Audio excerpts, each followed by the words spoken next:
My name's Sally Thorne, and I'm on faculty here in the School of Nursing, and it's my huge pleasure to be able to serve as the moderator for the session.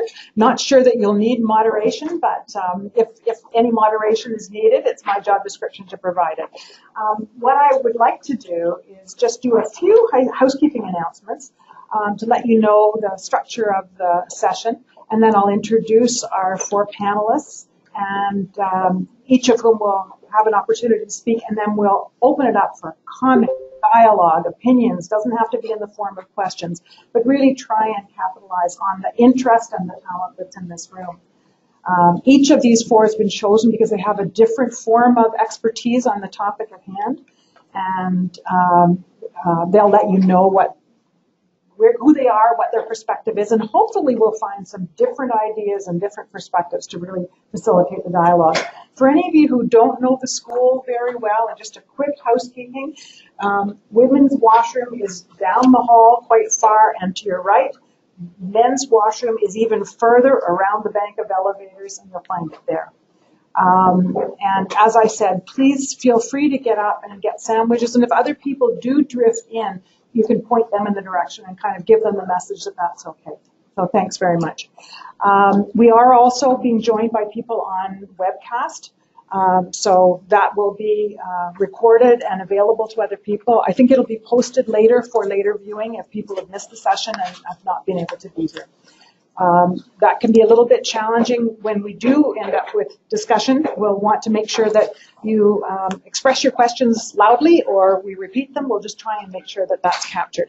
But having long discussions just in the back of the room quietly probably would not be helpful to that.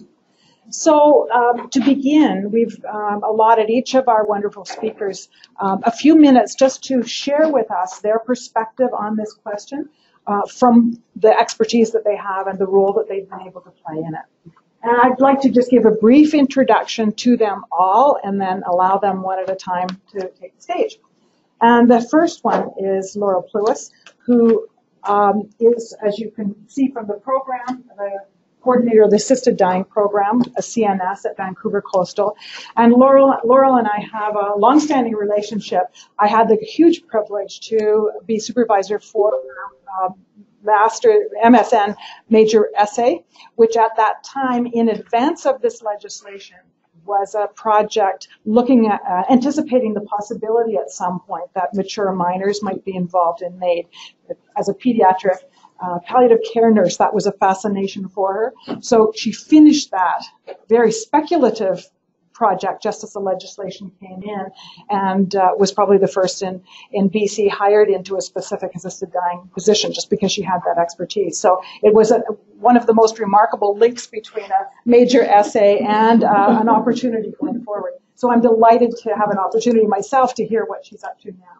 Pamela Trent is a nurse practitioner who is specific to the assisted dying program, attached to the assisted dying program.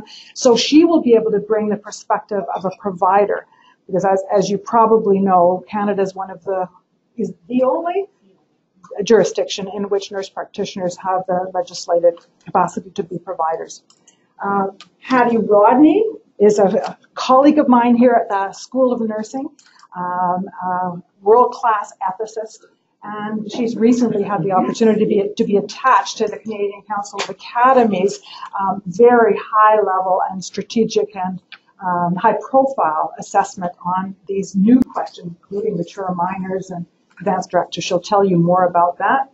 And at the far end, my colleague Barb Pessett, who is a longtime friend, colleague, and collaborator, and I have the huge privilege these days of being able to be working with Barb on a wonderful piece of research that has to do with nursing roles in relation to medical assistance and dying. So I am really excited about hearing from all of them, and I will move off center stage and ask them to one by one come up here, and then we'll continue the dialogue from their seats. Anything in particular I need to do here? That's where the speaker is here. The speaker here? Okay. Okay, all right. Hi, everybody. Thank you so much for sharing your lunchtime with us. So the Assisted Dying Program was created in January of 2017 in response to the legislation coming around in June of 2016, what the province decided what they wanted to do was to ensure that every patient had access. Was they said that each health authority needed to have a number that a patient could call or a family member could call to receive information. What that meant is there needed to be someone on the other end of the line, and so that's why I got a job, which was great. So I was very happy. So we didn't quite know what was going to be needed because no one had ever done this before, and British Columbia is quite different as well as the rest of Canada in comparison to places like Belgium and Netherlands where they had been doing this for a little bit longer. So we could speculate what was going to be needed, but what we really needed to do was have boots on the ground to see what our patients and families were going to be needing from us.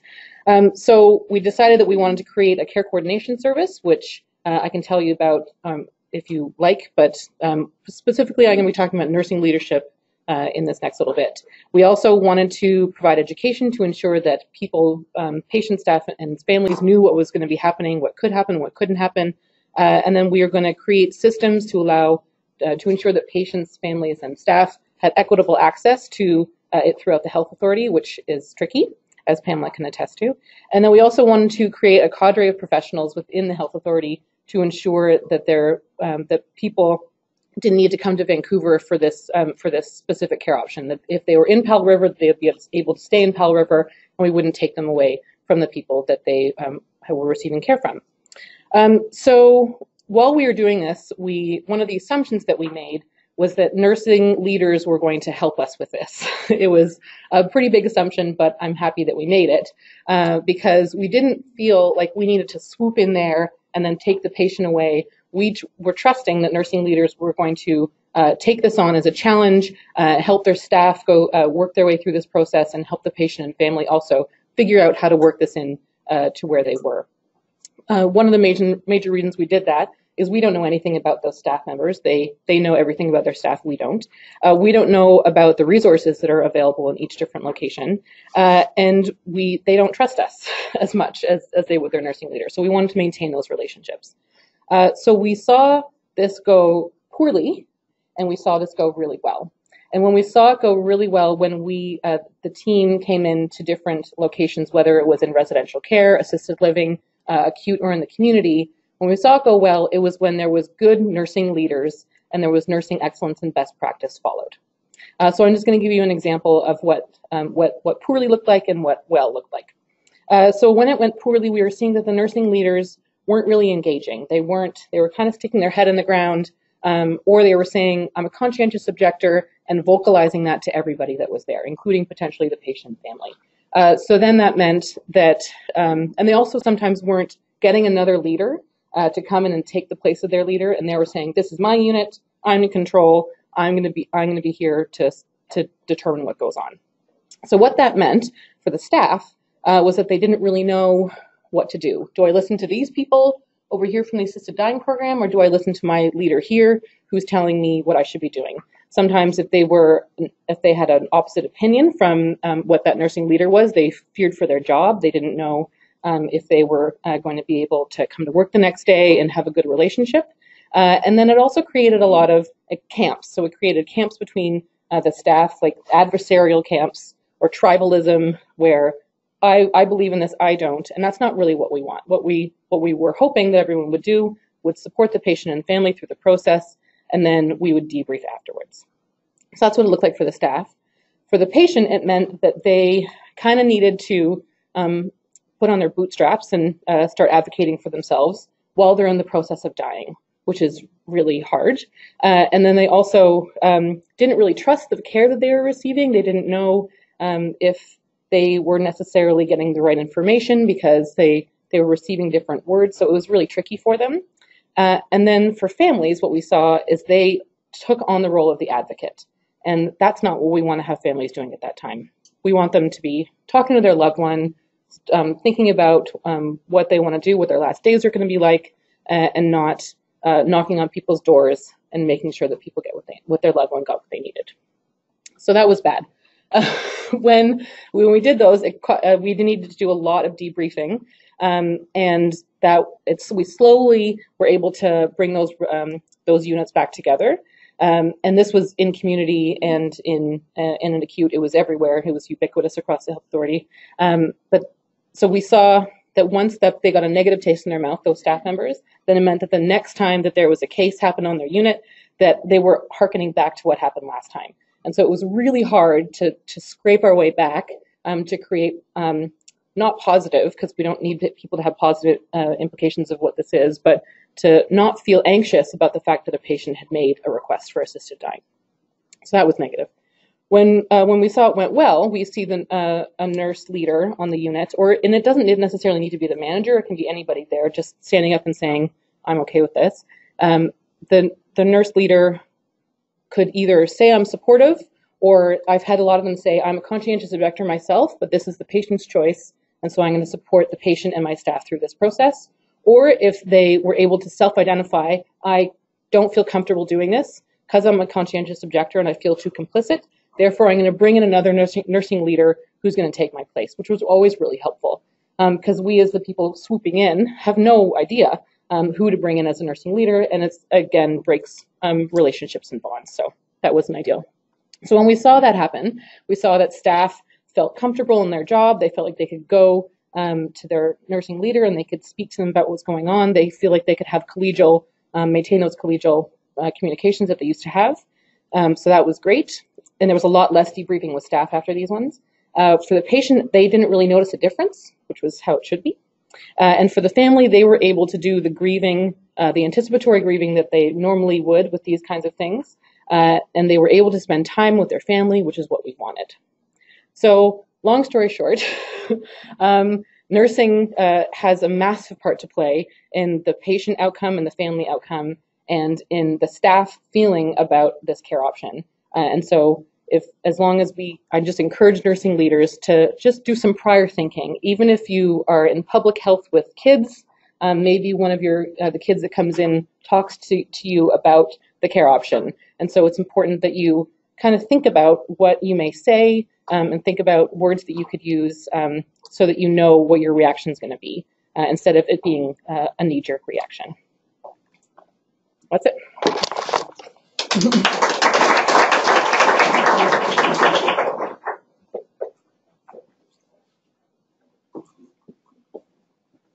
Hi, I'm Pamela, as you know.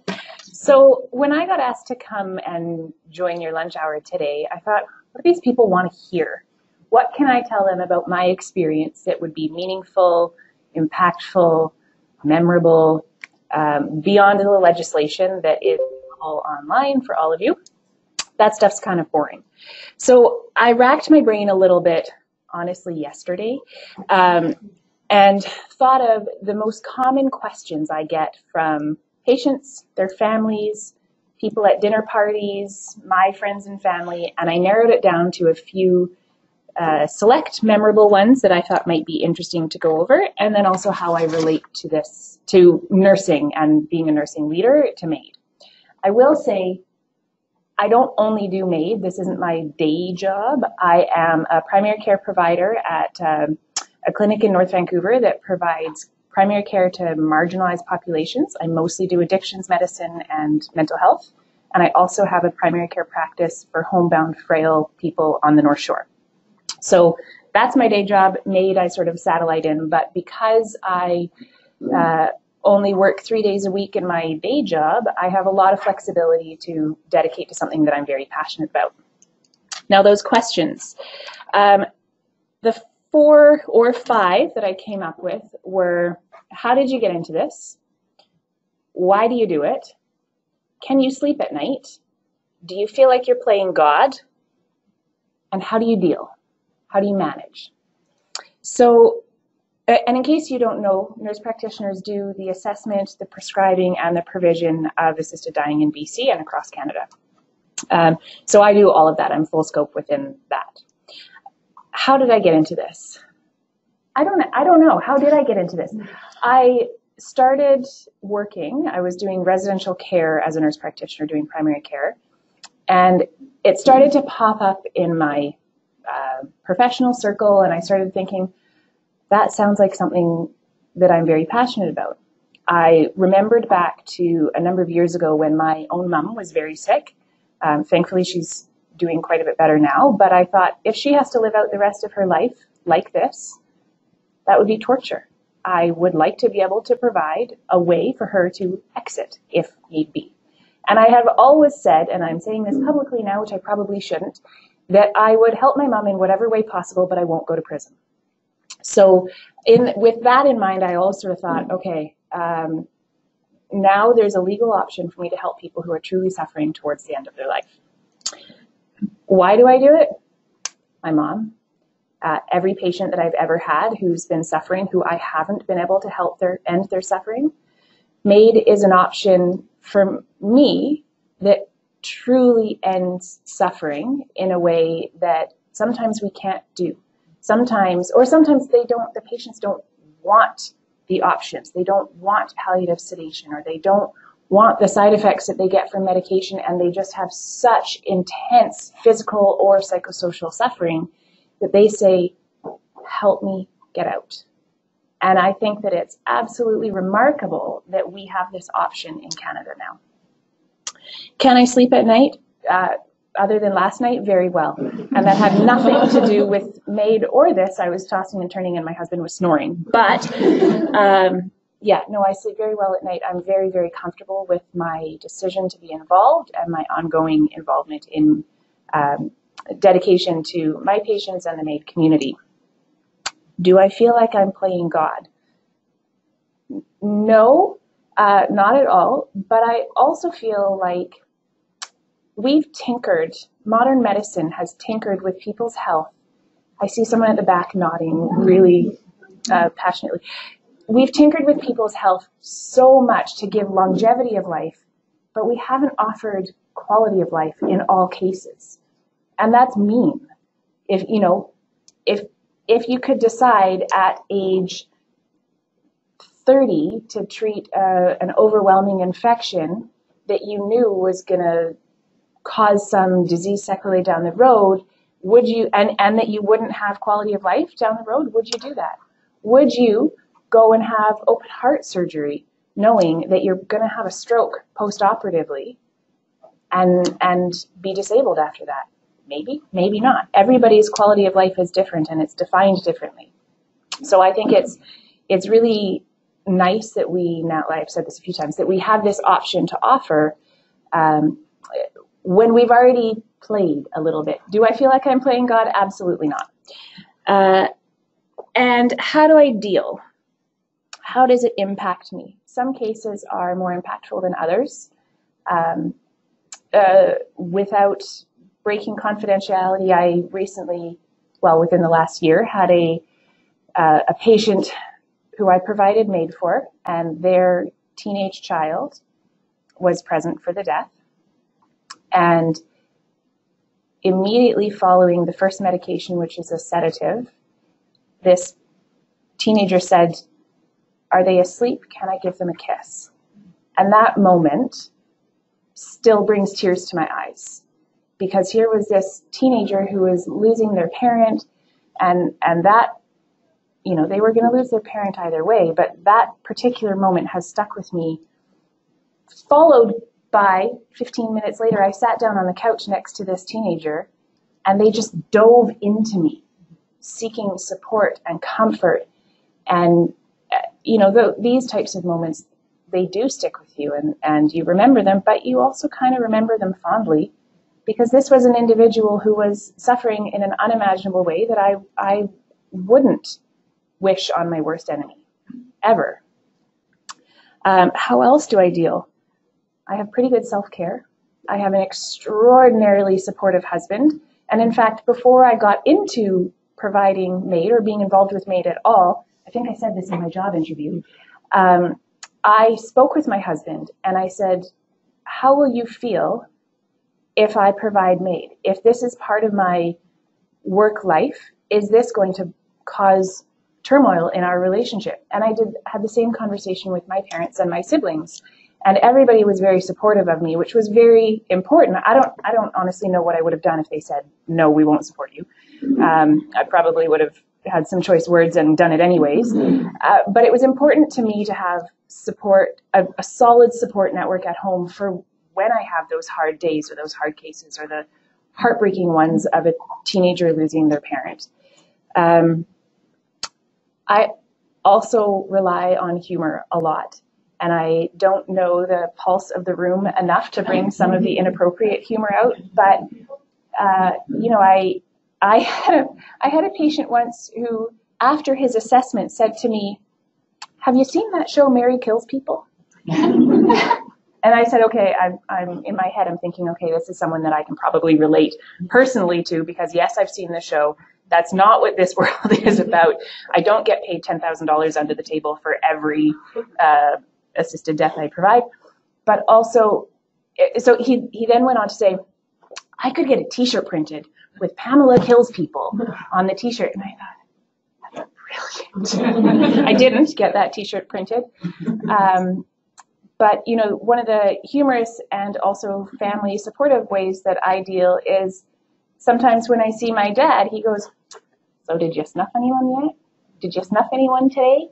And that, to some people, that sounds horrible, absolutely horrible. But that's one of my self-care techniques is humor and making light of it. And you would be surprised at how many patients also make light of it. I can think of one patient who, within about 2.5 seconds of the first medication being injected, pipes up and goes, "It's not working yet." And how could you not laugh at that? And so switching gears a little bit, how does this relate to nursing? Other than the fact that I am a nurse, I'm a nurse practitioner. It's a really unique area for nurse practitioners to be involved in. If you look at all the areas of specialty that nurse practitioners work in, we have primary care, we have cardiology, you have pulmonary, you have women's health, you have all these areas. And for the most part, each subspecialty area where nurse practitioners are have oversight by a physician specialist. And medical assistance in dying is one of the only areas where not only are we present at the beginning of the legislation and having a voice in the MAiD community, but we are 100% autonomous. The only time that a physician oversees my work is if I say, "Hey, I need help with this one." And that would be the same of a family doctor asking for help from a specialist. So it's a really quite unique place for nurses and nurse practitioners to be in and to be on the forefront of this absolutely incredible, brand new piece of legislation and healthcare option. And that's it.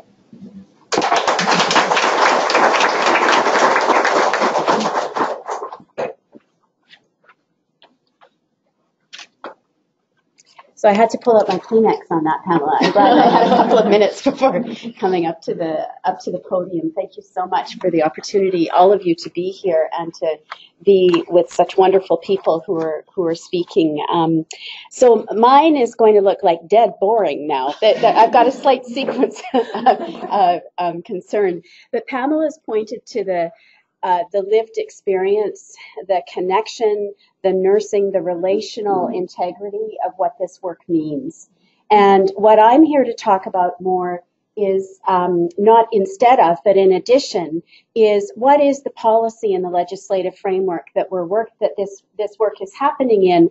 What does that mean for us? What are some current changes? What might be coming? And I have 3 questions that I want to pose that I think are ongoing leadership questions for our profession. So 2 slides. And I have reference lists that I'm not going to show, but you can download. So Marilee will make this available afterwards if you're wanting to follow up on any of the references. So one of the privileges of my career was to be invited to be a member of the Canadian Council of the Academies, which is a national think tank that does policy work of all kinds. I think the stuff I read about them before was fish, that they had done fish policy. They were handed the mandate when I won't go all, get too overly technical, but what I've come to understand is when the Supreme Court said medical assistance in dying must be enabled in Canada, they left a number of questions to be answered and charged the Supreme Court and Health Canada were charged with sorting out what would the scope of MAiD be, and what are some of the unanswered questions at that threshold when it was first legislated and the changes commenced in 2015, 2016. So the federal government then, as the slide indicates, engaged the Council of Canadian Academies to conduct independent reviews of evidence related to 3 specific types of MAiD that are not currently covered. In other words, not yet, and may not be. That I'll come to that in just a second. But there were 3 types of requests that were not addressed in the current legislation when the door first opened, and that was requests by mature minors, advanced requests if people could ask before they became incapacitated, and also requests when mental disorder is the sole underlying condition. So that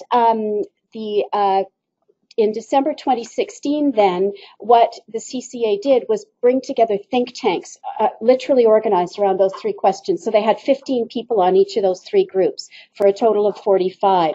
And my presence was on the advanced request group because I have a lifelong interest in end-of-life issues that comes out of being a critical care nurse, was how I got invited. There was tremendous diversity of disciplines within and across each of those 3 working groups. And so one of the most important things to know about this work is the 3 working groups were not meant to give a decision. We weren't to say yes or no, do it or don't, but rather, here's the scope of evidence that we have, here's what we know, here's what we don't know. And I think it's that latter part, what we don't know or might be making assumptions about, that was the most important part of what the Canadian Council of the Academies put forward. So this literally is hot off the press because it was released to the government first in December of last year, as I mentioned, and it's immediately, as soon as the government got it, by the way, it was posted on their website. So if you go to the CCA website, you're able to download all 3 of those reports in terms of the summary of what the evidence said we knew and what we didn't know.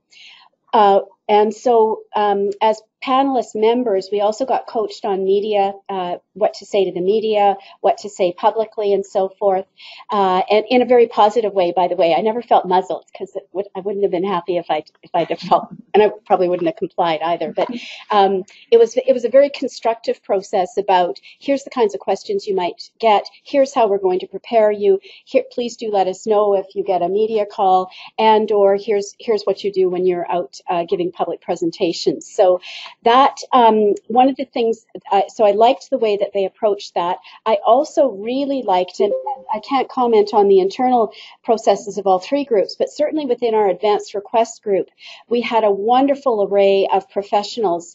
And this, by the way, is all on the website. So we had lawyers, we had physicians, we had nurses, we had social workers, we had people who had a background in gerontological care, gerontological physicians, previous critical care physicians, and so on. There was a very good mix of disciplines within the room. But more importantly than that, what we did was try to do what those of us who teach policy emphasize, is look for the complexity and feel free to disagree. It's really important not to get into groupthink, but rather say, in asking what don't we know, that's probably one of the most important questions in the entire initiative. And so all 3 reports are full of that, what we know, but especially what we don't know. And indeed, our group, certainly, we worked very closely together. It was about 5 meetings over a period of a year and a half, including travel together, because the meetings were held across Canada in nice, equitable Canadian fashion. They went basically coast to coast. So we also got to form some nice colleagueships, friendships that I think made it easier to disagree and know that we weren't doing this sort of ad hominem. It wasn't we wouldn't be disagreeing with this person who we trusted and who we respected, but rather that we were free to say, but we haven't talked about this, or I've picked up this paper on this. So that process, I believe, was a healthy way forward. And I think that what Pamela has pointed to, and Laurel, is that this is an emotionally charged arena. And so I was very pleased that we were able to keep it safe and yet also disagree. That's good ethics work, and I hope you'll see that reflected in the reports.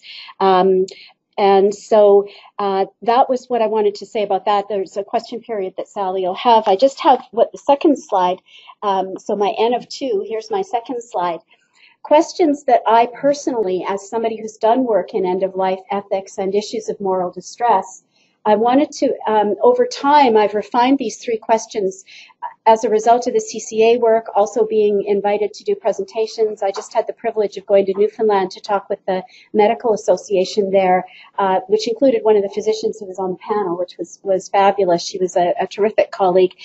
So I've been working with how do we frame questions about the complexity, about areas we ought to inquire about without sounding obstructionist. So I'm not saying don't do it, but I'm saying here's some things I increasingly believe that we really need to figure out, both empirically, the science of it, the empirics, and also the values and the societal and policy change. So as we proceed, regardless of whether the criteria get expanded or not, we don't know yet what will happen with those reports in terms of the use of advanced requests, mature minors, and mental health as the sole condition. But regardless of whether we stay where we are now in terms of what's authorized or broaden, I believe that we have 3 pressing empirical philosophical questions. The first one is, regardless of access, we are still and always going to need robust palliative care options. And as most of you in the room know, there's been some wonderful leadership on a palliative approach to care led by Dr. Kelly Stadjahar from the University of Victoria, a number of colleagues. Barb, I believe you're part of that research team as well, as Sally's been involved with it. So I really want to really emphasize that we must not lose sight of a concomitant strengthening of that. All the data tells us we do palliative care badly. Access is bad. Chronic care, Sally's research has told us for decades, we do chronic care badly. So we really are in trouble if MAiD becomes a default because we're messing up this other stuff. So I really want to, it needs to be a both and then we have the kind of both clinical and interpersonal and to an extent ethical strength that our colleagues have talked about being able to maintain in their practice. So that I think is a first key question. The second question that I think we have work to do on, and again, when I say we, I'm talking not just nursing, it's across the health disciplines, is to think through, and I think both of you epitomized this well, and that's why it's bring out the Kleenex when you were talking about the young man giving his mother a kiss goodbye. I think we have a lot of work to do to build on that kind of strength, to figure out what kind of preparatory support do patients and or residents, depending on where they're located, their families and care providers need in order to make ethical decisions about and follow through effectively with MAiD. This, even given people not having a stance of conscientious objection, truly believing in this, truly wanting it, it is still a very major transition to go through psychologically. And we know enough through our mental health and other forms of expertise, areas around grief and loss, that we really must proceed carefully with the kind of thoughtful practices that you two spoke to so beautifully as we started. So that, I think, is crucial. And I really want to put in an addition as well, that we do not do a good job of looking after the moral or psychological well-being of care providers in general. And issues like moral distress are rampant. I started studying that in 1984, just as it got named, and the problem has not gone away. So I think we also need to concomitantly attend to people having a chance to debrief, to talk about how they're feeling before, after, to know when they need some of that mental health time or just to be able to step away or whatever it is that they need, and to have supportive administration. That's linked to the third question, which is the question about conscientious objection, which I know that we have a great deal of work to do on, both for individuals and agencies in Canada, and has not really been addressed except in terms of generally allowing for it. And I believe that we really need to have leaders within our professions, within our healthcare authorities, including areas like rural, remote, as well as city places, to talk about what does conscientious objection mean? How can we respect the moral integrity of healthcare providers and, for example, Catholic facilities? Here's where I have to put my hand up and say, by the way, I'm a research associate with Providence. So that I'm not Catholic, but that does certainly mean my situatedness is quite close to this. I do know, for example, that Providence has somebody full-time assigned to pick up and immediately triage any requests. But of course, that's an easier thing to do in downtown Vancouver than it is if you're off in a rural and remote community on the island. So I believe that we have this third question, I think, is one of the hardest ones. And I believe we need to be proactive in doing work on it. I also believe and know through reading issues around conscientious objection in other contexts as well as moral distress, that we must make it safe for care providers and agencies to talk about how they're feeling, be proactive about how far they can go in supporting something or not, and not turn it into an angry situation, which nobody needs, particularly in our stressed healthcare system. So I'm probably just hit my 10 minutes, right, Sally? Did I go? I didn't go over. I'm just astonished. So let me just say that it is such a treat to be here with you, because this is exactly the kind of conversation we need to have. And you're welcome to download these, think about these questions, argue with me, whatever. And it's a real privilege to be here. Thank you. Thanks.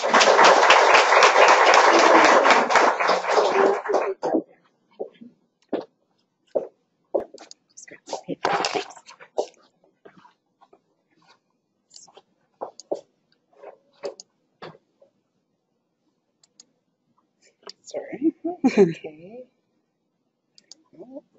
Super. And I can just do this one or the space bar. Okay, good. Yes, well, I'm delighted to be here too. I'm going to present some preliminary findings of our study, Canadian Nurses' Experiences with MAiD. And I've entitled it Living Grounded Theory, because I had one participant say to me, never in my career have I had to forge what I feel like is brand new knowledge. And she said, every day I'm doing something new. And she says, I feel like I'm living grounded theory. So I thought, you know what, that's a perfect situation. I'd just like to acknowledge some of my co-investigators on this project. This is funded by a CIHR project grant. And of course, Sally is the co-principal investigator on this project. I have a wonderful team. We've interviewed 30 nurses to date, a few more than when we created this slide even. The vast majority have been within British Columbia and on Ontario, because of course that's where the majority of MAiD is happening right now. We are now theoretically sampling the rest of the provinces to get a broader picture. And it's nice. We have quite a few RNs that have participated in the study and NPs. And actually, I think that speaks a great deal to the involvement of nurses in this process. When you look in the literature, nurses' roles have been not as visible as physicians, and I think they play key roles, and I'll talk about that today. We had just a few that would officially declare themselves as conscientious objectors, but that's not to assume that the rest felt entirely comfortable with MAiD. As you know, Roseanne Bethune's work has shown in Canada that a lot of people are kind of living in that gray zone. They're not quite sure how they feel about this yet, and they're in this learning process. And we have a nice age variability in our sample as well. So I thought, well, what can I talk about today? We have quite robust findings, as you can imagine. They're very rich interviews. And I thought, well, I'll highlight the three things that maybe the other speakers wouldn't talk about today. And that's one, the whole work in orchestrating death, how impactful it is for nurses, and the moral labor that goes on for nurses as they learn more about this process. So in my 10 minutes, I'm just going to give you a quick tour of that. And I called it Orchestrating a New Death because when you listen to nurses' stories, it's like leading an orchestra. It is a very complex process to try and organize something like this and to make it work. I love this quote. I don't find the provisions so emotionally draining, but it's more the logistics, and it's a lot of work. The logistics of filling in 16 pieces of paper and making sure they're all correct so you don't get into trouble, because the consequences are pretty significant. Then there's organizing the pharmacy, going to pick up the medication, organizing with the family, the nurse. Like, there's so much that goes into it. And that part can be so draining. And making it all happen as it should, you know, so that everything lines up. So I think it's important not to do too many cases. And that's what I'm focusing on, not doing too much. And there are a number of factors that make this a very complex orchestration. And the first is, of course, now we have a deadline. As one nurse said to us, I know the day that you are going to take your last breath now. And I'm going to ensure that your experiences and your quality of life are so good between now and that moment. And so nurses take on an immense amount of responsibility to ensure that that last time goes well. And so, of course, in doing that, they're trying to give very good patient-centered care. But they're doing that in a system that's not set up for patient-centered care. So as one nurse said to us, you know, when I was doing my practice in the hospital, it was like I was the wheel and my patients were the spokes. She says, now that's turned around. My patient is the wheel and the system is the spokes. She said, but it's really hard getting all those spokes in place. The other thing that's a characteristic that is probably quite unique to this is the need for a nurse to establish immediate, strong relationship. Because when you think about the timing that goes into this, they need to come in as assessors, they need to come in as providers, and oftentimes outside of the context of a long-term relationship. And so they'll say, you know, there's this need to establish a strong relationship quickly. And for some, that's very anxiety producing initially. Then they kind of learn how to do that over time. They realize that they're actually embraced when they come into the home. And then the last thing that came out in the data was this idea that there are actually two kind of unique roles that have arisen for nursing as a result of this. And one is monitoring for capacity. So nurses talked about the challenge of providing good pain and symptom management, knowing that somebody still has to be alert enough to consent in the final act. Now, my understanding recently is that we do have some Narcan protocols out there, which may diminish that for nurses a little bit. But nevertheless, it's a tough challenge for them. And the other thing is saying goodbye. We have a number of experienced palliative nurses in our study, and they talked about when they would normally say goodbye, it was very implicit, right? So I'm going off shift, and they had ways of gently saying, I may not see you next time, but thank you. Or, you know, they had various ways. Now their dilemma is, how do I say goodbye? And whose needs do I serve if I go in and say goodbye? And nobody really had answers to that. They were all pondering in terms of how to go about that process. Impactful, no doubt about it. It is throughout all of the interviews because it's a very different death, right? So normally nurses get to see a prolonged dying trajectory, and now most of them talk about that graying that happens with the delivery of the medication as being a really impactful moment for them. They actually, that word gray has been used many, many times in the data, and how it kind of takes them a little bit by surprise. And the nurses in our study talk about the advent of MAiD in Canada for some being life and career changing at both ends of the spectrum. And so I have a quote here in the data, if it became standard practice on my unit, I would have to leave. I never thought I would have to do something like this in nursing. And there are situations in the data where there have been very strong teams who are proponents of MAiD, and people have felt like they needed to leave their jobs and work in other places because they felt a little bit alone in that process. And then there's other nurses who have said, you know, it's very profound. And I think it's some of the most important work I've done and very, very fit for nurses to do. And that's largely related back to your point of this ability to finally relieve suffering that has gone unrelieved for long periods of time. That response that nurses have is unpredictable and ineffable. They can't really know how they're going to react on that first administration. And even if they react well the first time, it hits them sometimes later on. Your story was very typical in the data. There are certain patients and situations that get to you over time, and inevitable. Many people don't understand why they're reacting the way that they are. And here's another quote that really typifies this. I couldn't figure out why I cried, and I was very upset because in my 20 years experience of watching people die, usually I'm not the cause of it. Generally, I've been told I'm cool and collected, but I was very upset. I couldn't even get in the car and drive. Like literally, I was just sitting there and going, I need to think about doing this before I can figure if I'm fit to actually operate a car, because my brain is literally overloaded, emotionally overloaded. And of course, with that kind of unpredictable response, people don't really have models for coping. And I heard you mention that as well. Many of them are in quite supportive teams, and so they debrief together. But there are a number of nurses out there as well who are not in supportive teams, who are having to work alone and in isolation. And for them, it's very difficult to know how to talk about this and who to go to in terms of that coping. Moral labor, landing the plane. This is the best analogy I could think of. I live on a lake. And one of the funnest things when the ice comes off the lake is watching all the new float plane drivers come out and take their lesson because they have to do touch and goes, right? So they make them touch down on the lake and go up again. And it's just this wonderful process to watch because some do it better than others. This is exactly how nurses talk about finding a moral safe space as they go through this.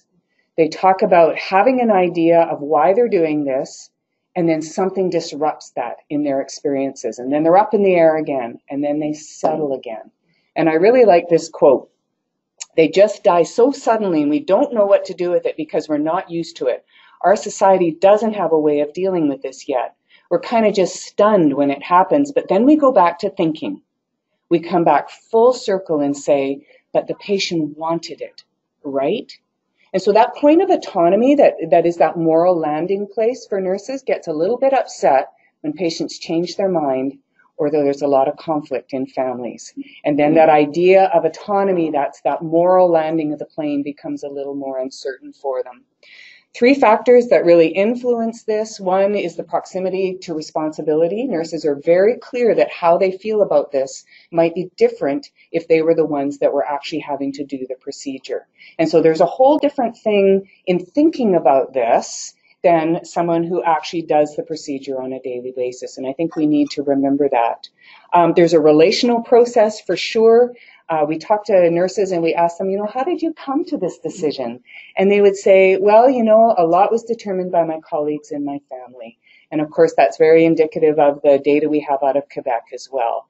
The 2 single most significant predictors as to why nurses would engage with MAiD would be their workplace environment and how those in the environment felt about it, and their family members. So this idea that we're completely autonomous in this decision, maybe needs to be questioned a little bit. And finally, all of our participants talked about this ongoing moral work of reconciling their initial intuitions of how they felt about this thing with their reasoning, with then how they had to compare it to other things they thought were okay or not in end-of-life decision-making, and then their experiences, and how it's this synergy between the 3 as they go along that helps them to land the plane over time.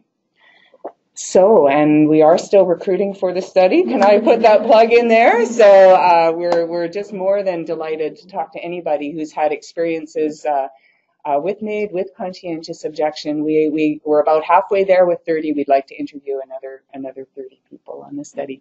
Come to community. Come to community. Yeah, well, yes. Yeah, please call me. Okay, thank you.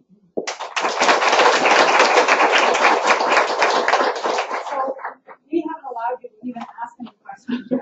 I think we wanted to have a chance to hear from all of these 4. All of the 4 clearly living and wrestling with these issues from different perspectives. So I just want to open it up to you now to raise a hand, raise a question, raise a comment, and you to ask each other questions. Who'd like to jump in first? So, my name's Thorne. So you need to state it for the recorder. Yeah, it doesn't pick up the question from the audience. So we'll restate the question. Yes. I just wanted to check because I knew you were going to say something else. So, I was working with Fraser Health at the time this was rolled out, and I was working on it. We had very few staff that weren't conscientious objectors. And I remember being asked by my mentor if MAiD were to occur on the units, could I call you in? And I wasn't necessarily the one that was called. I remember one of my colleagues going through and helping a physician make procedure. And when I worked with that person the next day in the break room, a lot of conversations were like by some of the staff, oh, I could never do that. And there wasn't a lot of support for that person in the space of conscientious objectors. And I tried to validate, so what do you think are the strategies and ways we can work in maybe acute care or even within nursing education to help build capacity to support the individuals that do go through the procedure, because that person was almost off put from ever doing it again just by their experience with their coworkers and how that was isolating them from their staff. Somebody want to start and just Sure. encapsulate Yeah. that and comment? Yeah, so the comment was, so he worked in Fraser Health, and when he was there was he was asked by his manager if he was able to participate in the MAiD process. The person that took on that role on his unit felt ostracized-ish and didn't necessarily feel like they had a place to go to debrief. The conscientious objectors on the unit sort of banded together. I just don't want to put words in your mouth. And yeah. Right, and so there's a majority conscientious objectors. Thank you for that comment. That's pretty normal.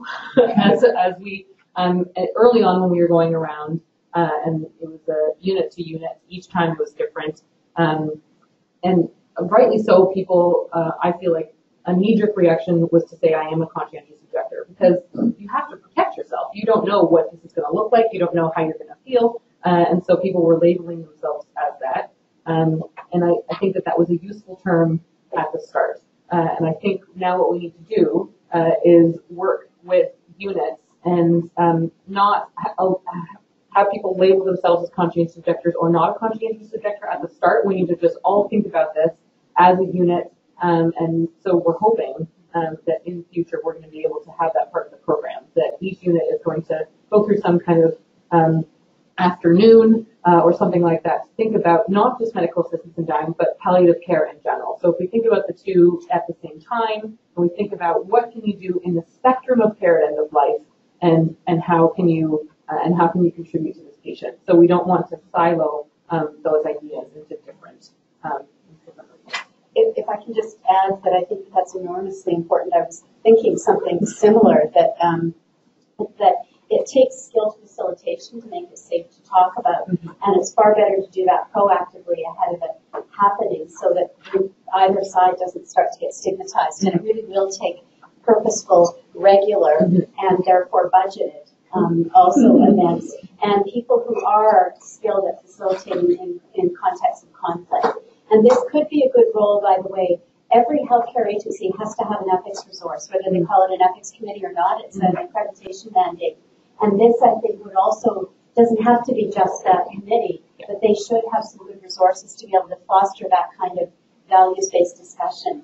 Because to make it morally unsafe for healthcare providers not only jeopardizes the effectiveness of MAiD for the patient and family, but research also shows us you start to see attrition, errors, starts to become a difficult place for students to go to. There's all kinds of other sequelae that follow, I think. So that's such an important question.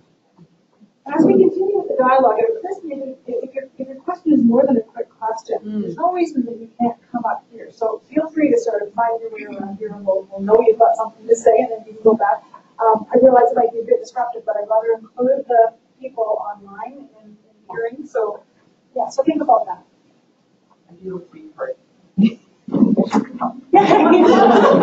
on, we need to put it down. Yeah, and I'm not inviting you to come for a 15-minute speech. No, it's not. We can hear it in your words. Okay. So thank you. Oh, Jesus. Yeah. Oh, Jesus. This side, yeah. Okay. Right here. So actually, the reason why I'm interested in talking to you is, and Patty, you would have been fantastic at this event. I recently went to the Critical Care Conference in Whistler, and we had a very interesting presenter from Dr. Wes Eli from Tennessee. So a couple of my points are, do you know for all of you, do you know if MAiD is implemented in the States, or how different is it, especially state by state? Because he had some very, very strong words to say about our program in Canada. Short of murder. Actually, no, it was murder. Also, that's the part one, is if you know the difference and if it's different between the different states. Two is, what type of patient population do you see most in terms of, are they mostly well-informed, upper class? Do they have really good palliative care in order for them to make this suggestion? Or is it more marginalized communities? Especially, Patty, you mentioned mental health illness.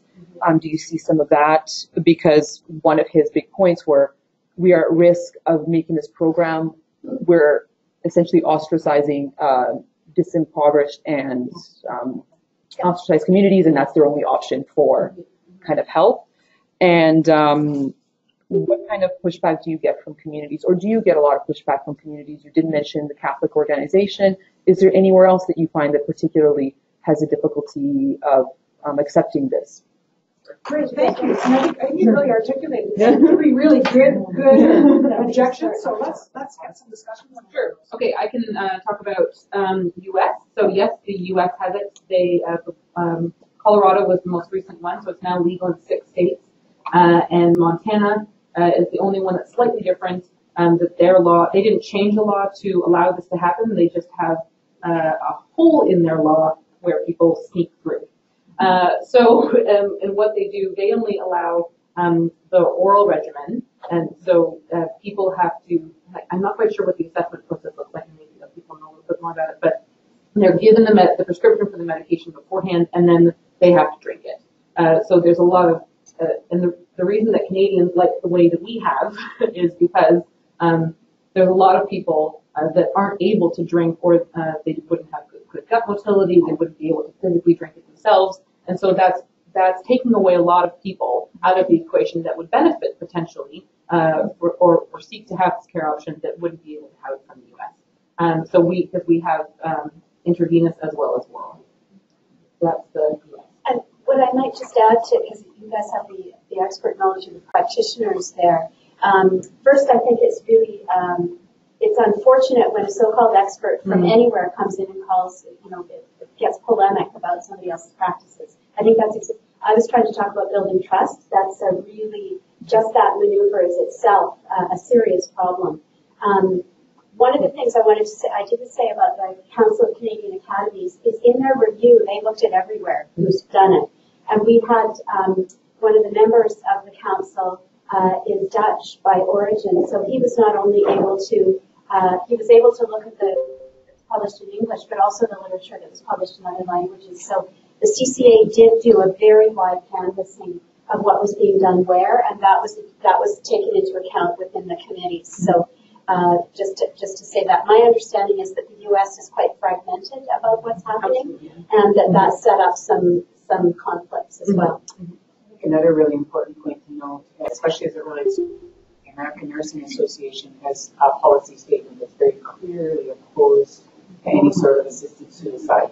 Whereas in Canada, the CNA, of course, was very instrumental in implementing policy that nurse practitioners would be involved. So our bodies, our advocacy bodies, have quite different positions across the two countries. And there's 2 references from the CNA in the reference list I provided, including a statement about conscientious objection and how to manage it in a thoughtful way.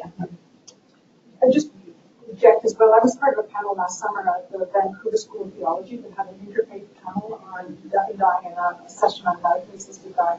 And there was a wonderful example of a spiritual care provider who himself was a minister standing up and talking about his experience. And he began with a very emphatic statement, of course, killing is wrong. And then he went into the story of his first encounter with medically assisted dying. Do I have a choice to be there and be present and witness and be part of a situation in which I've been invited in as a theologian, or do I withdraw that? And it was morally completely clear to him that he needed to be there. Claimed it was one of the most important and impactful experiences of his career, and has continued to go on and been involved in some 40 or 50 more. So, and he concluded with, yes, and I still, my theological sense tells me that this is wrong, and this is the most important practice I'm doing. I thought that was a lovely way to capture the moral complexity. You can see why people get strongly positioned one side or the other. It's quite lovely when somebody can actually articulate that place of holding both at the same time. Yeah, the demographics. Did we? Yeah, the demographics. I would say the majority of patients that I personally see are between the ages of 50 and 95, and minimum 50% of them have end-stage cancer. They're probably closer to 75%, I would say, end-stage cancer. There is also end-stage organ disease, frailty, neurological conditions like ALS.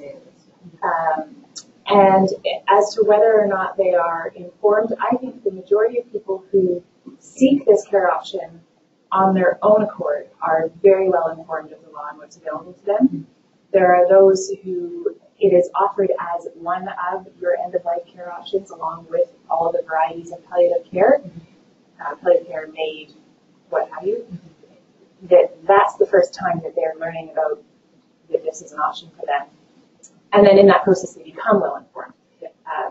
Very rarely have I encountered a patient or family member who has no clue what they're walking into or what they've asked for. Almost everybody is pretty well informed. There certainly would be a gap of people who don't have access to regular primary care, don't have access to palliative care, and those are unfortunate ones who fall through cracks of every form of care that we can offer in Canada. A little bit, can't remember, sorry, my brain is not always functioning very well.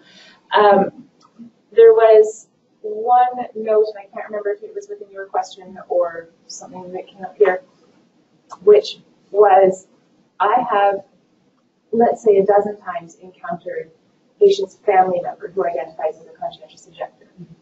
And for themselves, but for their loved ones, they say, well, I want to sit here and I want to support them and I want to hear what you have to say. And 100% of the time, at the end of the day, either before or after the provision of an assisted death, that family member has come to me, specifically come to me and said, thank you. That was the most peaceful thing I could have possibly imagined, and I'm so glad that they were able to access this option of care. Thank you for being there for my mom, dad, grandma, sister, whatever. So it's really given me a unique perspective to see how the conscientious objection changes when you immerse yourself in the process. And I don't, everybody has the right to be a conscientious objector, but nobody has the right to get in the way of care, which is important, I think, for everybody to remember. And a lot of people, I have written myself a variety of little notes here, within that family member of being a conscientious objector, I've noticed that the majority of family members or social supports for these individuals have actually had the opportunity to start the grieving process before death, which is a unique way of looking at grief. And not all of them. Certainly, I can remember one in particular I made that comment to, and he said, absolutely not, this starts with me tomorrow. Although, to note, he was inebriated at his parents' death. So that was a whole other kettle of fish. And that just shows some of the complexities of the family dynamics that we encounter with these provisions. I kind of went off topic there a little bit, but I can pull us back. Yeah, thank you. Thank you. It's all on topic. Yeah, it's all context. Yeah, all context of it. Just adding to the, are people informed or not informed? We're more than happy to have people only know about medical assisted dying and come to us and then get to palliative care through us. So just, all it is just an avenue into the healthcare system. And so it doesn't matter how they come. We're happily to connect them. And I've actually had a few patients who they've sought out MAiD, and then once we've had a conversation and they've learned about other options like palliative sedation or certain symptoms, they go, I'd actually prefer that. And that's beautiful in itself, where you've given people the ability to make an informed decision. And choose Let's right jump in on that one as well. And from what you said, Kamala and Laura, that in the early stages of this, there was a strong assumption that the patient had to raise the question first. Yes. And increasingly, nurses especially have recognized that that creates an inequity because it's those that are well-educated and confident and well-informed that would be able to ask for it, and many more vulnerable people wouldn't have the capacity or the comfort to raise the question. So in order to provide equitable care, we've had to learn about ways to raise that, and that's why the question of care options has become a way of engaging in that conversation. So just following up, pushback from communities, I think was the third part of your question. And data, I think some of the strongest pushback has come from within palliative care. And I think that actually there are some compelling reasons about that. And it relates back to Patty's question about, accessibility to palliative care is a major challenge in Canada. So I do research in rural and remote palliative care, and I can tell you that in many of these rural communities, there is no expertise in palliative care. And so I think from the palliative community, there's a sense of strong injustice that we are working so hard to make MAiD accessible because it's come through legislation, and yet palliative care has fallen off the agenda of the government again and again and again. And so, really, it's not that they're necessarily conscientiously objecting to MAiD, it's the idea that we are not working as hard for good palliative care, and that actually is a tragedy. Yeah. I think Elaine, did you have your hand up, or we just leave? Oh, okay. Question online? Sorry, I've got a couple online, so maybe I'll just start with the first one. Excuse me. Anita Ho asked, I wonder if the panelists are finding that sometimes the label conscientious objection is not absolute. In our research, we're finding that healthcare providers are experiencing very complex emotions and concerns, many layers. Supporters of the legislation have concerns, and those who may have moral concerns of MAiD may nonetheless think that there are good reasons to consider patients' requests very seriously. Thank you. And Anita is a high ethicist colleague. I think that question feeds into a number of things you were saying, so go for it. Conscientious objection is it's a moral emotion almost, and as with every emotion or opinion of yourself, it's a spectrum. And so you can find yourself on, I know what end of the spectrum I fall, and I know what end of the spectrum other people fall, but it's perfectly normal to see people fluidly back and forth. And maybe we're going to see people who object to certain cases and not others. And, object to somebody who has psychosocial suffering and not someone who has physical suffering. Or vice versa, or something. So I feel like we need a label. We need some label to identify that there are emotions about this.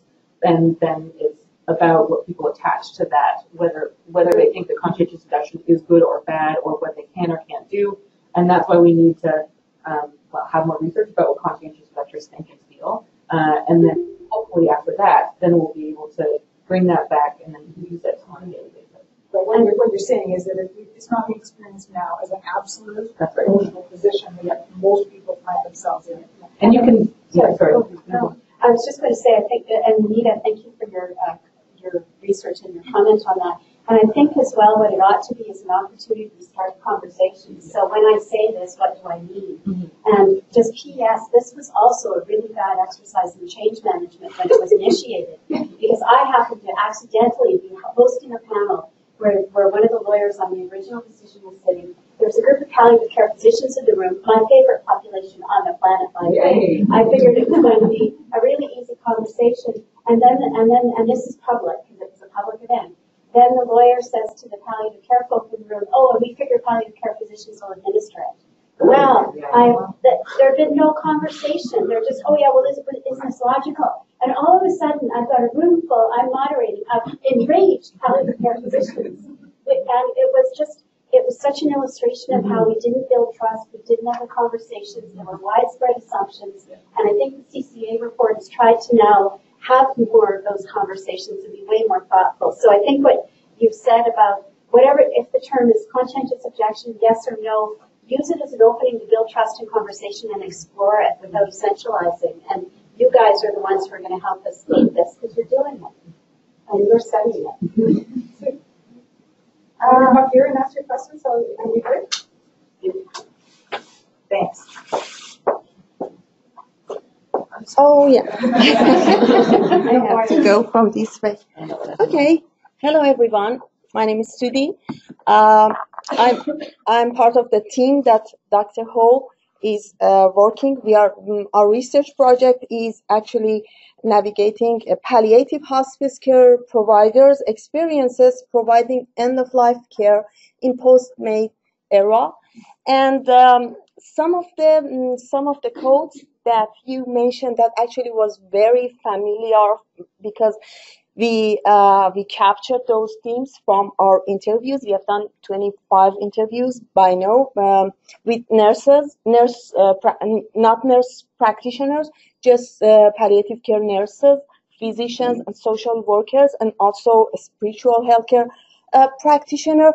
This is very interesting because some of the issues that comes up is the challenging that they have, even those who were very pro-MAiD at the beginning, because of the complexity of the situation. They are not so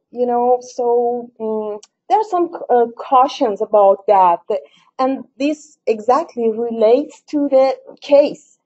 As much, when the patient and the family are very clear about what they want, they are very informed. This is very easier for healthcare providers to deal with this situation. But sometimes there are some people that, particularly when there is, this agreement between family and the patient who asks for MAiD, or sometimes when the patient doesn't want that their family know about that. This is a very, this is very difficult. This is a very difficult situation for healthcare providers. And some of the positive aspects of MAiD conversation was that the people talk about the conversations about end-of-life care is bringing up very, more frequently. This is some issues that were not used to be talked about. People are talking about that. And as you mentioned, sometimes people talk about, I want to die. Just give me a pill to go out to. I want a little injection or something like that. And when the nurse talks to them, this is not just they want to relief from signs and symptoms sometimes, but of course sometimes this is some kind of existential suffering. Even their symptom and pain is managed very well, but this is not the life that they used to. This is not the life that they want. So this is very, very interesting project, and I learned a lot. And you mentioned that healthcare providers said that we are learning in job. Every day we are learning new something that is very valuable. And some of them, I think one of the important things was about the saying goodbye. How to say goodbye. When a patient is going to go home, you say, "Oh, I hope not to see you again. I hope you health and." But when they're going to get provision, what can you say today? How could you say goodbye? And these are some of the challenges that even those who are very pro-MAiD have this kind of challenges with themselves, and the exact time. Actually, all of the healthcare providers mentioned that at the exact time, even those who are not being provided in the unit and they have to go somewhere else, the nurse or physician said me that they are looking at the clock. They're at home, but they know this is 8 o'clock and they are gonna die at this time, and this somehow affect on them some. Emotionally, bothers them somehow. And Well, you've raised a lot of complexities there. Is that enough to fuel discussion? Oh yeah. Oh yeah, yes. I think the point you've raised about the moment of death is very interesting. We only know that by execution, right? That's the sort of social context. And having that awareness by virtue of your clock, that distinct. And just the last comment that I want to say was about the support system for the family members. This is very important because there are some support groups for family bereavement after someone dies, but this is very different. They are stigmatized in those regular groups and they need something else. And even if there are some support resources, actually healthcare providers were not aware of that. You know what I mean? Thank you so much. Thank you. No, that's really great. A whole handful of complexities there. Hi, my name is Heather, and I'm a nurse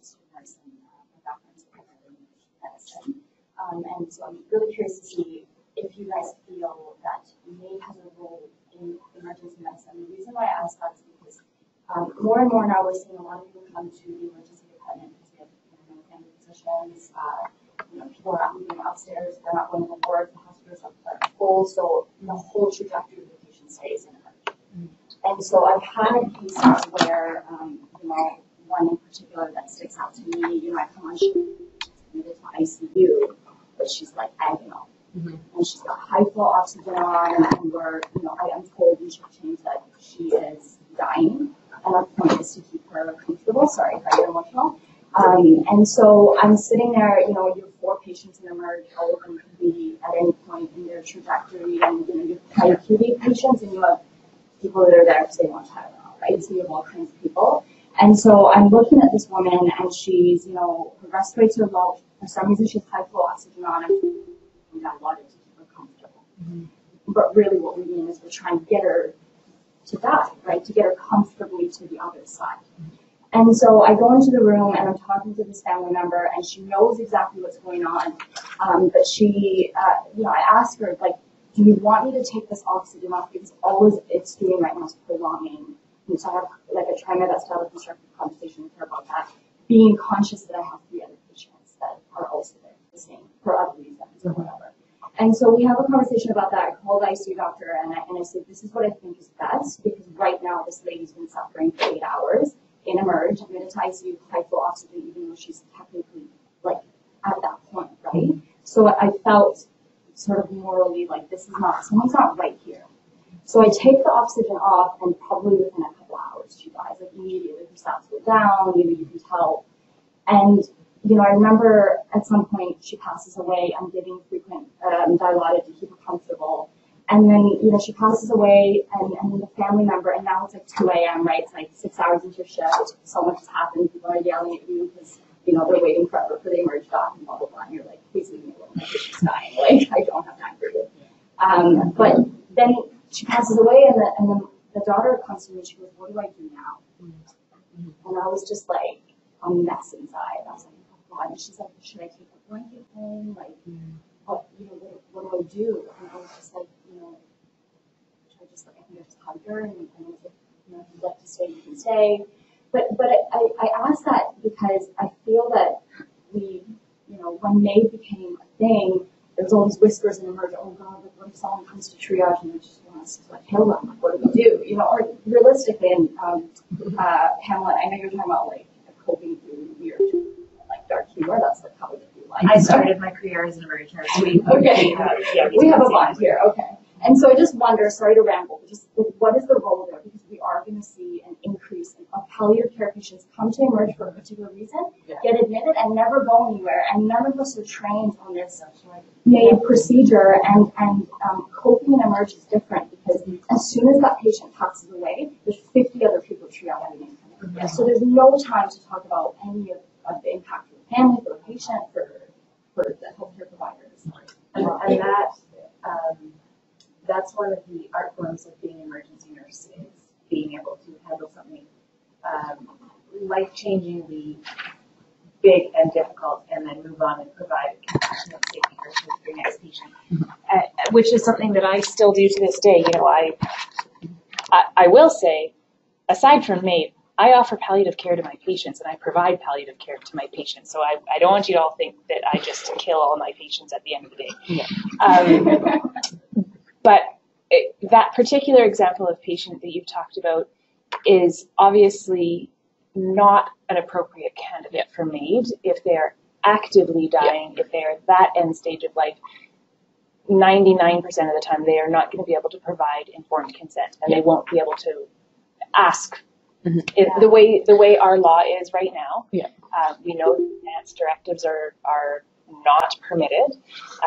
That could change. Exactly. But for the moment, that's the way it is. So that particular patient wouldn't be appropriate, most likely. Mm-hmm. When you say advanced directive, meaning when they were fully conscious, they said I would consent to circumstances. Okay. Yeah. So the family cannot ask. No. So all we can do is just keep them comfortable. Yeah. So he has to be able to consent at the time they consent and at the time that it happens. Yeah. That's so right. at their request and immediately prior to the procedure, they have to provide informed consent. And the assessment. And that's the reason that the advanced directive was one of the things that the council is studying to make it possible that somebody like that can say, this is the trajectory I know that I'm heading down. I've talked it over with my family to prevent that. But I just wanted to add as well, thank you for the incredibly courageous story. It also means, and I think your story speaks to this, we must support providers better. I mean, there are catastrophes walking to emerge. It's the nature of emerge. I was the ICU nurse where you could be excessive compulsive and have a fair bit of control. We're stuck. You guys in emerge have no control of anything. It scared me. So you can be floated down there. But the point is that to go through that, you did your moral best, which was around treatment withdrawal, which is completely appropriate in our current context, and comfort. But you deserve support for that, debriefing after, continuing ed, because it is that's a heavy weight to bear. And anybody doing MAiD deserves that regular debriefing and support as well, even if it's doing the right thing, which it is. It's still a moral weight that we ought to treat as, to an extent, sacred. We need that moral weight, and we need to help each other to bear it. And to say, you know what, I just can't look after this patient tonight. Can I do a switch with you in this emerge?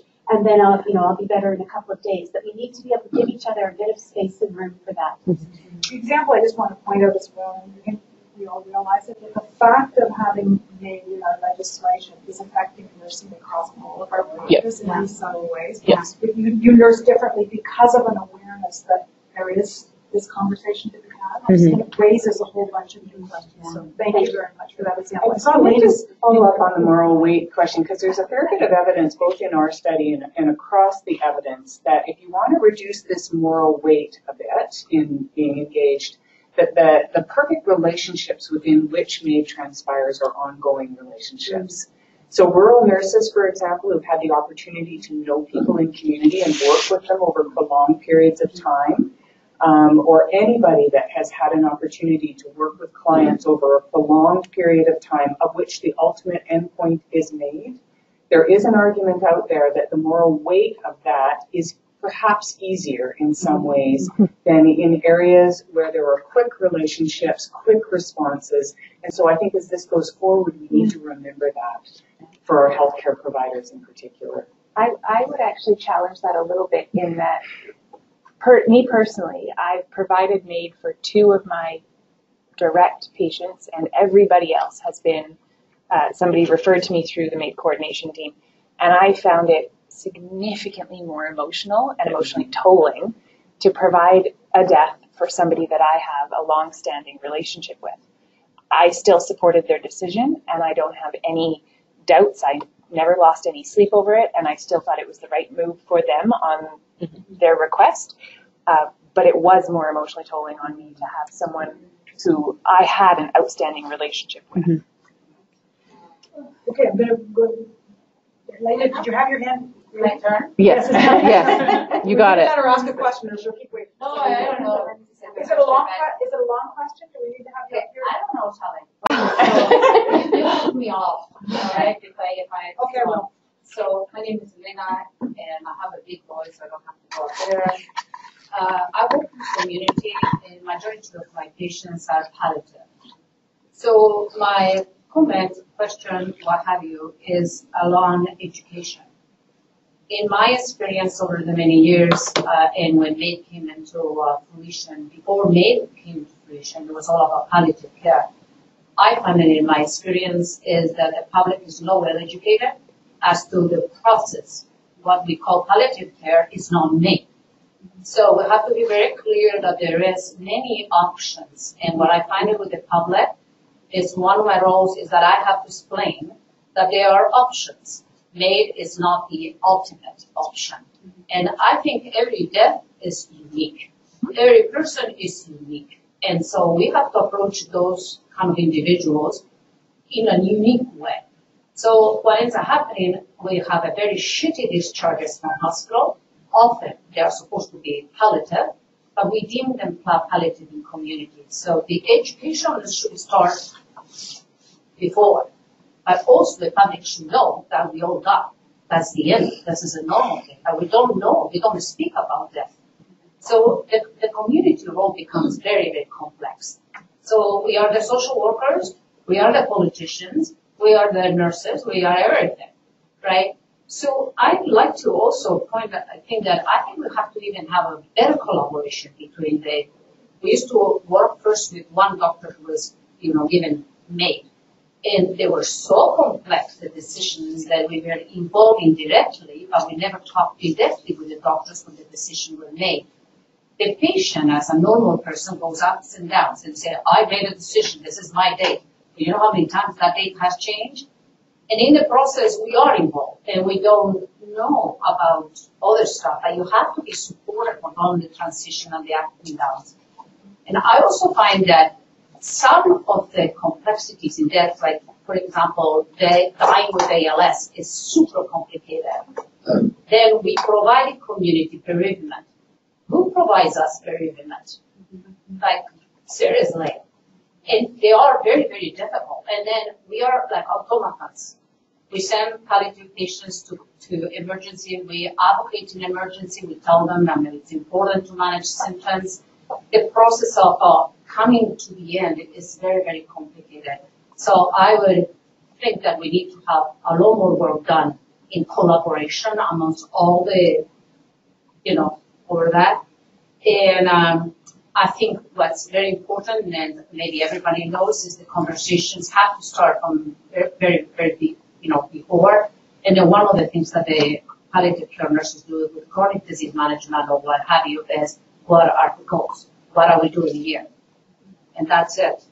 I could be talking forever. But I think that's really useful. I suspect you've got a lot of agreement with the panel. Yeah, the thing I would just add, which I think connects your story with the one that we just saw previously, is the importance of trying to have advanced directive conversations earlier.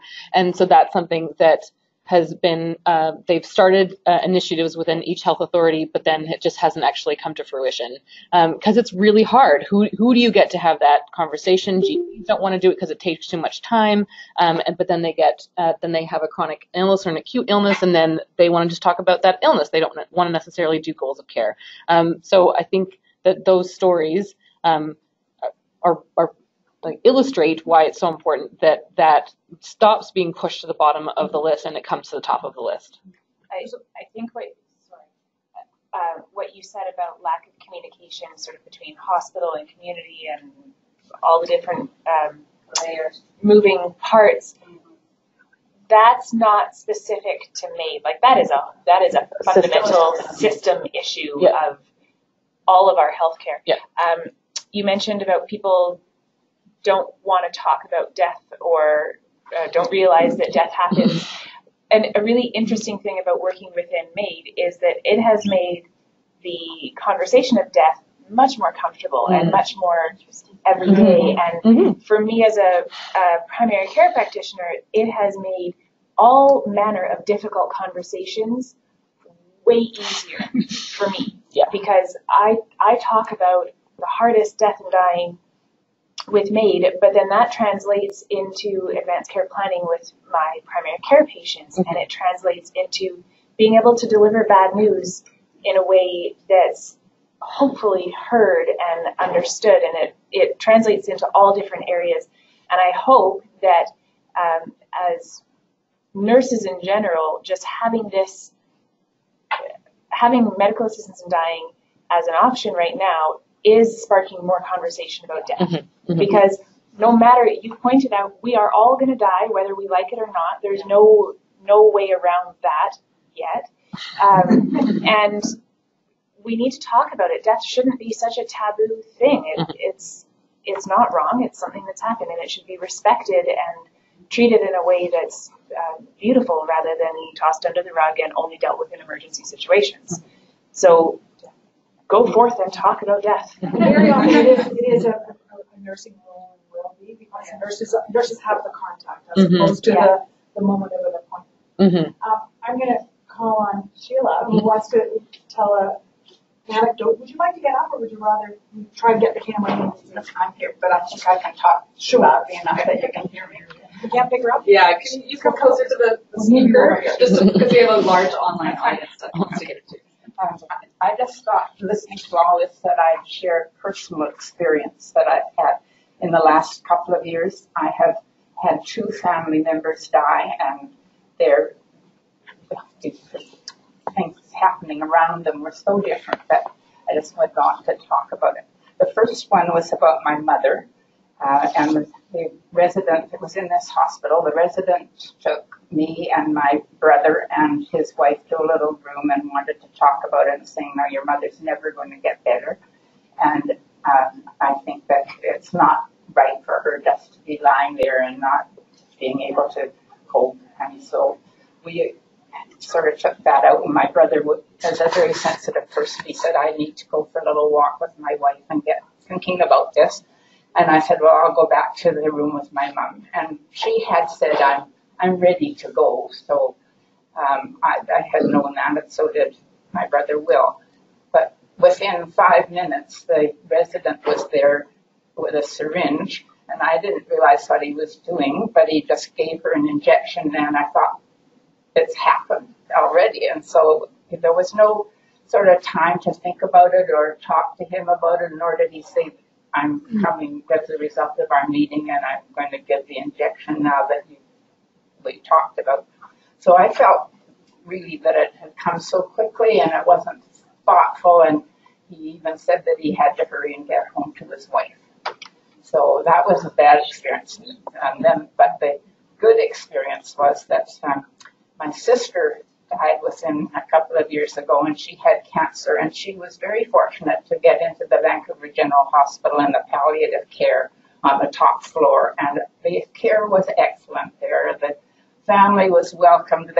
We have a lot of funny people in our family, and they put up with a lot. My brother my nephew took a piano from the hall and pulled it into the room, and one of the granddaughters was a really good pianist, and so she sat down and played music, and they did all kinds of things to let it be family-oriented and that we would work through it all together. And at the very end, she kept getting injections to control her pain.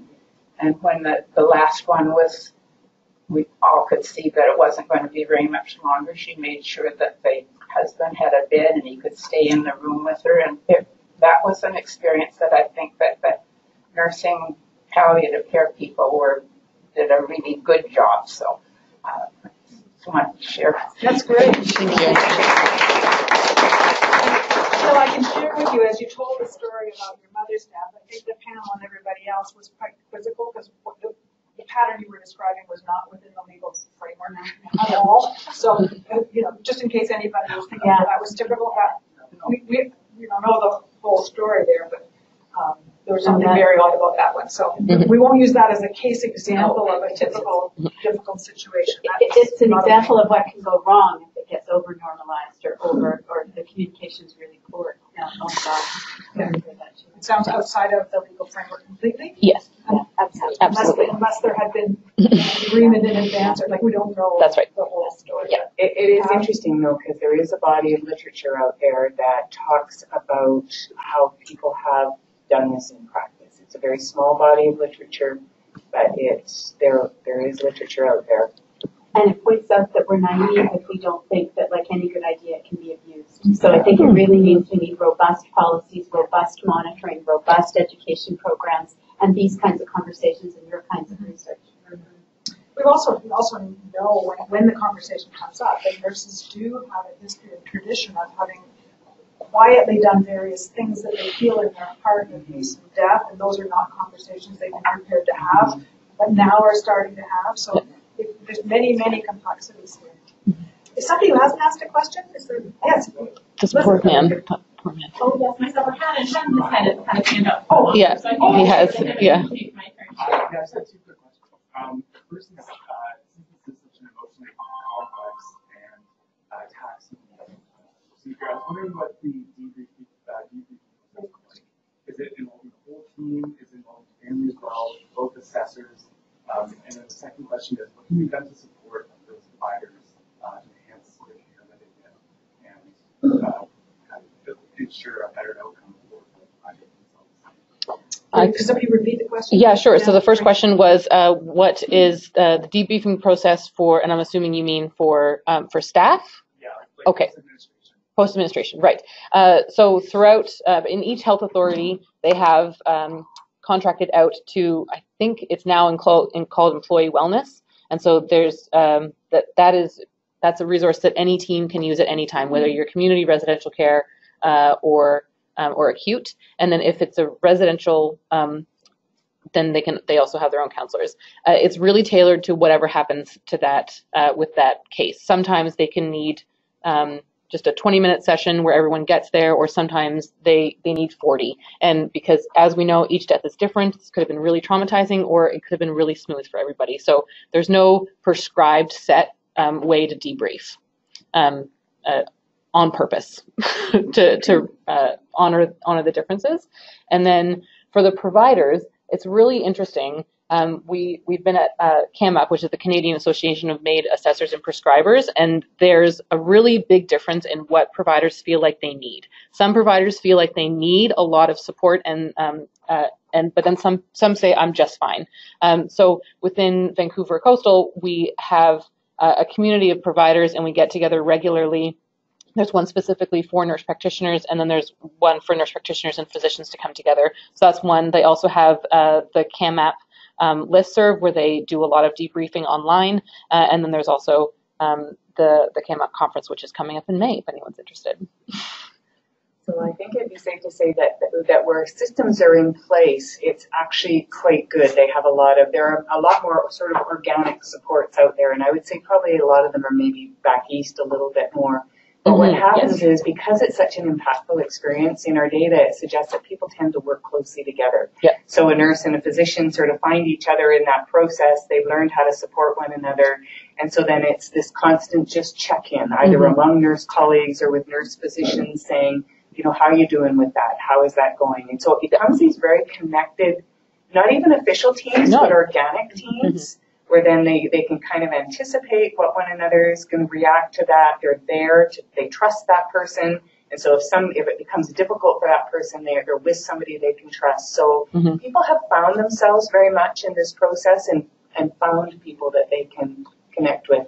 I might just add, one of the references in the reference list was a group of physician providers, and it's a small qualitative study. I can't remember the name of the first author, but it's easy to see from the title, about physician support and debrief.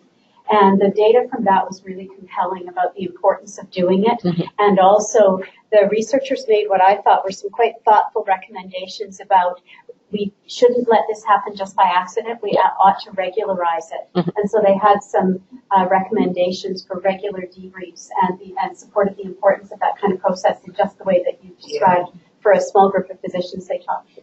And I think, nurse practitioners are, I shouldn't speak for you, but from our data, nurse practitioners are actually quite at risk in this because physicians are doing it right. There's a large body of them, and so a lot of the organizations have paid attention to them. I also believe, now this may have changed, but nurse practitioners who were doing assessments but not provisions couldn't have access to this listserv at one point. There's three different levels of the CAMAP listserv. So there's for public, anybody and their dog can access it.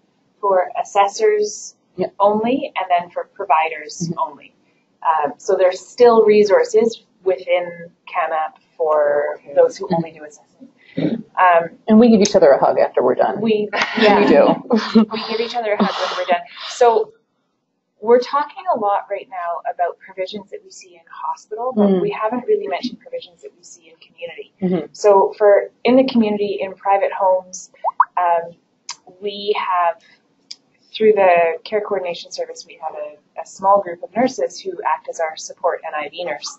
And I find that after each provision with this support nurse and anybody else who comes, there is an informal debrief, whether it's 5 minutes or half an hour or going out for a glass of wine afterwards to really soak in and be comfortable with the day. It varies for every case and every nurse and every provider. But I find that that's one of the biggest bonuses for the team of having a care coordination service, is that you have this really cohesive team that you can lean on even when you don't realize that you're leaning on them. And obviously it has benefits for patients and families as well. But I want to add that because we work with you guys in tandem, right? So we have this monthly meeting decision.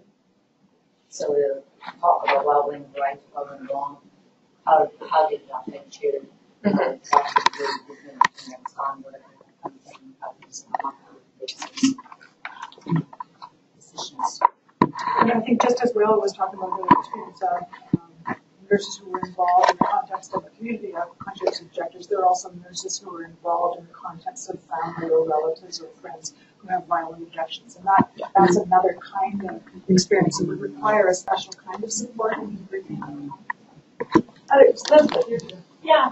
My name is Elizabeth. I'm faculty here, but my clinical experience is as a psychiatric nurse practitioner, and I've worked most recently with a number of patients who have sort of chronic, long-standing mental health concerns. So I'm just curious about, I should say as part of my practice, I have been, I have sent people to the hospital against their will because of suicidality in the context of decades of deep emotional, existential suffering. So these conversations always raised for me the question around decisions for people where mental health concerns or mental disorders are at the center. Mm-hmm. And I know, Patty, you referenced that at the beginning, and I'm just curious what the state is of the discussion or the law in Canada around those situations. Right, yeah. So my understanding is, I wasn't on that committee, but my understanding of the committee's mandate was it is not yet legal. Neither is mature minors, and nor are advanced directives, actually, which are probably most close to what we're currently doing. Yep. And I believe that that some of the report you'll find really of interest, Elizabeth. It's easy to download and look at, and I can't claim to have much awareness of it, but I do know in some of the shared discussions too, access to healthcare with mental health, as you know, if we think we've got a problem in general med surge, access to mental health care is, maybe the technical word is pathetic. You know, really a serious challenge. And having worked with Lynn Musto, who did her dissertation on mental health care access, and seen the really horrendous things that are happening, even about acute care hospital access, it's not to say that we ought not to do it, nor will that necessarily be the statement that will come out, but certainly access is really, really problematic there. Or there are communities that are very actively advocating and trying to keep that conversation going. Another question from online? Yeah, I have a couple of questions from online. This one's from Queenie Tang, who she wonders about families grieving and whether they grieve differently when patients go through MAiD, and recognizing that bereavement support is very limited in general, but are there special bereavement support for these families? All right. So one thing that I've been wanting to say for a while, but I haven't been able to figure out how to say it, is that there's always conflict within any family, no matter if it's an assisted death or whether it's just a person dying in general. So what we're trying to do is take MAiD out from being special and try to bring it back into just the sphere of dying. And we understand that, yes, it's different, but there's always conflict in families no matter what. So this is just a different conflict that we see. And so it's, yes, something we have to address. But we also don't want to label it as different, because then that creates different problems for us. So right now, there isn't anything that's different for families, for family members of a patient going through an assisted death. I think what we need to do is do research in order to figure out how that's different. And to my knowledge, I think there's someone's doing some research, but I don't know much about it. There's that new organization that we learned at CAMAC that one. last year, specific for family caregivers.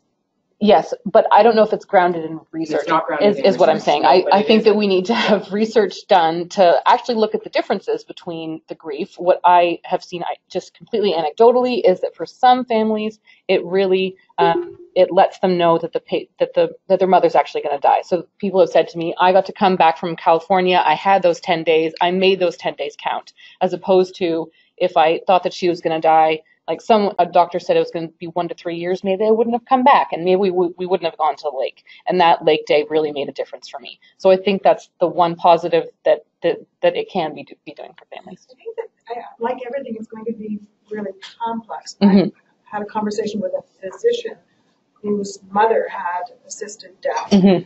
everyone in the family fully understood it was a conscious decision. You know, there was no debate about it. It was a beautiful death. Mm-hmm. But 6 months later, she described herself as still having a sort of an unusual moral tension about it, even though she still fully believed in it and supported it. Absolutely. I thought, these are interesting new questions that we will need to study, and they haven't been studied yet. Mm-hmm. One of the things that I got to do during my work with iPanel was working with the healthcare service data to look at nursing competency and competence in palliative approach. And I was wondering how you think we might best facilitate the improvement of a palliative approach integration into care settings, whether that's rural or in hospital, across healthcare sectors, and how you might avoid the situation where MAiD actually takes away from us building palliative approach competencies in nursing home and healthcare systems, and how we can actually maybe work together to improve. It ought to be. It ought to be a win-win of both ends. And it seems to me, and many of you know a lot more about the palliative approach than I do, but there is a nice continuity in terms of even grief prep and so forth, and integrating it in with the everyday, not sort of being on the program or off, but rather having it be part of the ongoing care. And it strikes me that that's also another really good area for more research if it's not happening already. Because when you describe some of your practices, it's sounding like a palliative approach as well. I am a palliative care nurse. Yes. I think the reason that we had to separate it is because it was so obvious that the palliative care community was not okay with being aligned with medical assistance in dying. So we had to start as separate. I'm hoping 10 years in the future that, But this year at the Montreal Palliative Care Conference, there were quite a few sessions, and the dialogue was much more collaborative than it had been in previous years, I understand. So, you know, it may be coming together sooner than later. And there were many palliative care physicians, by the way, on that Council of Canadian Academies group as well. The point you raised, though, about nurses in general not having the confidence or the competence, they may have the competence, they just don't necessarily have the confidence. And this is an important issue across the spectrum. A great example of emergency care in places that nurses have not thought of themselves being in the business of dying. And the other dynamic is the sense that these conversations have to happen with a physician first, and only when someone gives a blessing and says, you are now allowed to talk about dying does the nurse enter in. I think nursing really has to recognize its role is to talk about goals of care, and that's the window into so many of these conversations. So we need to develop more skills and resources, questions to ask, ways to begin the conversation that will help nurses take a lead in that. First, thank you for a really informative and engaging presentation. It's been really helpful to hear. And I have two quick questions. One is if the panel could speak to the role of the registered nurse as opposed to the nurse practitioner, who has a very different scope of practice in MAiD. And secondly, for Barb, I wondered, I think I saw in your demographics of your research that all of your participants were female. And if that is the case, is there any interpretation that your team have been thinking about as to why that might be? Thank you. Do you want to? Sure. Yep. Okay. So role of the nurse versus role of the nurse practitioner. The nurse role is really about supporting your patient and family and through the whole spectrum, and ensuring that the patient is aware that they can receive information and be assessed for an assisted death and palliative care at the same time. I think that's one of the major messages, if I can give you any message today. And then the nurse practitioner, they can opt into being an assessor or not. They don't have to assess patients, and they can just continue being that patient's primary care provider, or they can assess patients, or they can act as a provider. Do you want me to speak more about nursing in particular? Well, I was wondering, given that the registered nurse doesn't have the same autonomous practice as the nurse practitioner, what might some of the challenges be for registered nurses who are providing care to people, and they can tip their finger in some things and not in others? I just think it's a kind of a hard, gray place to be. That's what I was wondering. It is. So nurses are also able to insert an IV that can then be used for an assisted death. Barb's here, so she can tell me if from CRMBC if there's anything that's changed about that. So right now you need to have additional education in order to insert that IV, and that she can tell us if it may or may not be changing. And that's provider dependent. Yeah, so sometimes they do, sometimes they don't.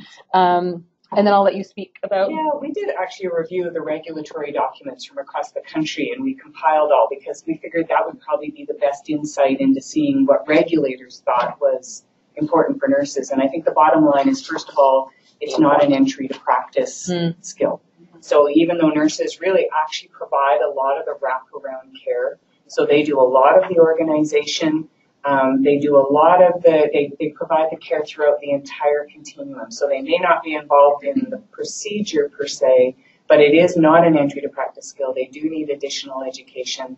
And depending on the regulatory body, there are some rather strict requirements around how nurses can involve themselves. So everybody from each province and territory needs to really carefully read, the documents that have been produced by their regulatory body in terms of nursing involvement. But what really struck us, we compiled a whole table that should be out within the next couple of weeks, the article, but we compiled a whole table of the roles and responsibilities of registered nurses around this, and it was compelling. They had a substantial role throughout the entire process. So that's really, I think, important to recognize. And that's being published. It should be out. Well, hopefully it's been accepted. It's coming out in regulation, policy, and law. Policy, practice, and law within the next couple of weeks. But yeah. We're getting very close to the end of our time, so I just want to make space for somebody who hasn't had a chance to speak or has something that they've been hoping to say. Is there anyone? I see a hand in the back. Sure. And it'll be hard to hear, so we might have to repeat. Oh, sure. It's very quick. Just something about the legalities around transplants.